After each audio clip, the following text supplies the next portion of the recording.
Welcome to Entrepreneur Life with me, Joel Campbell, and I am an entrepreneur.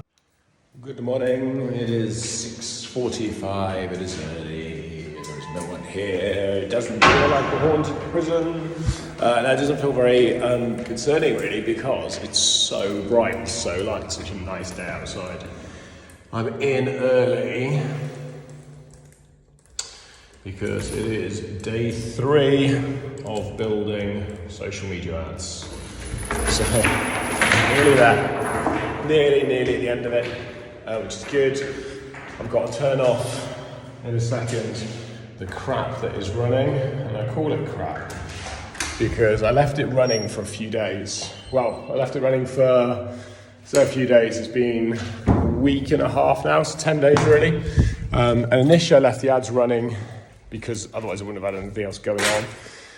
And then as I was building the ads to take over, I was reviewing what was already there and sort of going, well, what's working, what's not. And I was just looking at the figures. It's absolutely fucking appalling. And I say that with the knowledge that I have. And I don't know why I do it, but I kind of always put myself down a little bit to kind of go, I don't really know what I'm doing. And that's not really true. I know exactly what I'm fucking doing. And I know exactly what works well, and I know what doesn't work well. What I don't know is always how to get to the end result. So I might try and give an example. Tracking users through your website. I know what I'm trying to achieve. I know why I'm trying to achieve it. I don't know how to technically do it. That's the bit that I would need to outsource. And that's a good point to finish on, because very shortly I'm going to produce the video on outsourcing, which is all about why companies should outsource, when they should outsource, and when they should bring it back in-house. So I'm going to work on that this week and aim to get that up probably early next week. I think that would be the plan. Right now, though, I'm going to crack on. Like I say, it's just coming. It's about 5:45 with you. It's 5:45. So I'm going to crack on and just start building these ads ready before everyone else gets in. So that's me. I've just nipped down to the restaurant to grab a coffee, and as I've gone down, they've just said to me, have you got any mugs upstairs? And I'm like, no, me? Of course I haven't. And they've gone, are you sure? And I'm like, yeah. They're like, could you get them please? Because we're running a little bit low, and we've run out of the lunch boxes for the staff as well, which isn't me, I'd like to add. So they basically withheld my coffee until I go and get the mugs.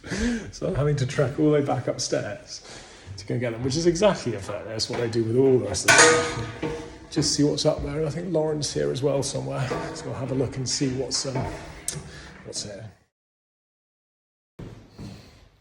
Yeah, there's a few mugs. It's not too many in fairness. There's only 3, 6, 9, 10. And then plethora. The lunch boxes in fairness are not me. That's you, Shelley, Jeff, Kieran, Jack. So I'm going to take these back down so I can get a coffee. So Lauren, as you've just seen, is not very well. So she's on her way home. So she's heading out now. It's about 11:30. So she's actually done more than she should have done. She shouldn't really have been in today. She had a couple of bits that she really was on the deadline for, so she didn't want to miss. So she came in, she's pressed those over the line, which is just, again, I don't know how we'd have done it if she hadn't have done it. We'd have got it done, we'd have got it finished, and we'd have been okay with it. It would be a struggle because the role she has is so important.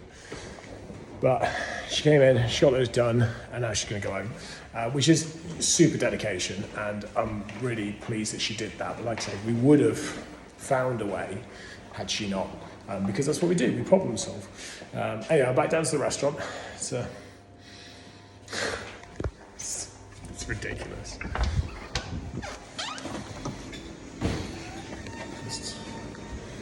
Just put it here. Just put it here.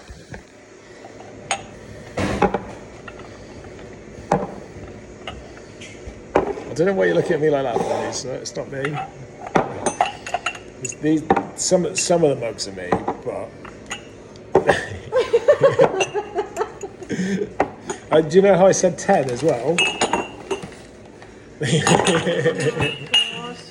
The lunch boxes, however, I'd just like to point out none of these have got my name on. One says Kieran, one says Shelley, one says Jeff, one says Lauren. They've all got the boxes. That's nothing to do with me. So I did, however, wash them all up and bring them back down. So, but yeah, I might have my coffee now. Is that all right? I'll let you off because the lunchboxes aren't yours. Thank you. I've just been wandering around the jail with my box of Wi-Fi units, just making sure we've got all the Wi-Fi bits ready for next couple of weeks, because we've got something happening, so we need to make sure we have the Wi-Fi in. And I was walking through and you could just hear the noise. And I'm like, this is cool, man, because this is the educational program. So what these guys have done is they've been here this morning, they've done their tour, so they had their hour-long tour, and then they've been, which included their in-cell experience. Then they've been down to the back into one of our educational rooms, down the back of the site to one of our educational rooms, where they spent 45 minutes going through, I think they've been on crime and punishment, prison life, crime and punishment. So they've been doing that. Then they've had something to eat, and now they're off doing their self-guided discovery, where basically the kids get to wander through the prison and complete activity booklets in groups or individually or as they go, and basically just complete different questions, find out more facts and information about the prison. It's a really good program. I'm really, really proud of it. One of the proudest programs, one of the things I'm proudest of that we've done, because there's so many students coming through, and it's edutainment, as I've learned, which basically is they're learning through being entertained. They're enjoying it. You can hear it from the noise and just what's going on, and they're all waving and kind of like, yeah, this is great.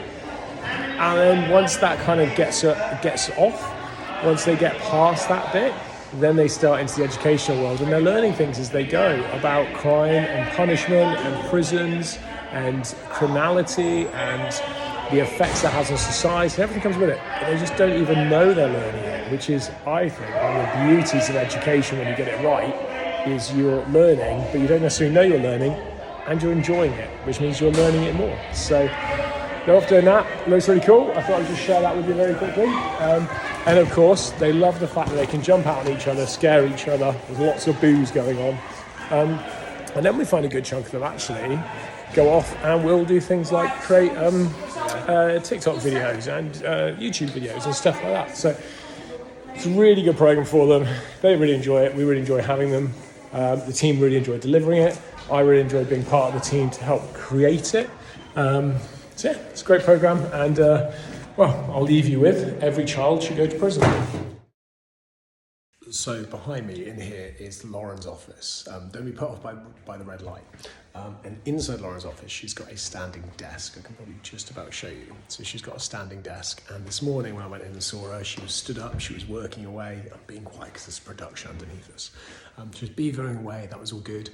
And she's gone off, and I went in to see her and she wasn't there. And I just like, one of the things I like to do with the standing desks is when they've got it upright is I just tweak it up ever so slightly. So I've just moved her standing desk up about an inch. So when she goes back to it, she'll be a bit like, what the hell's happened here? I don't think she watches my videos, so she'll be none the wiser as to why. You've been listening to Entrepreneur Life with me, Joel Campbell, and I am an entrepreneur.